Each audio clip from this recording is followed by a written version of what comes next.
আজকে আসছি আপনাদের এতটুকু বলার জন্য। আওয়ামী দুঃশাসনের পরে সারা বাংলাদেশে কি আমরা অভিনন্দন জানিয়েছি, আজকে ভোলাবাসীকে আন্তরিক অভিনন্দন।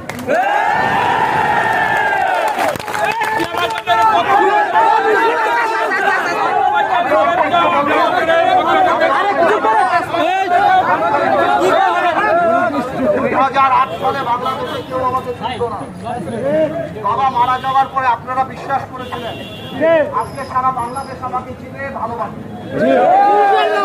আমি কথা দিচ্ছি ইনশাআল্লাহ আগামীতে আর কোনোদিন এই ভোলাতে ওই দুঃশাসন আসবে না।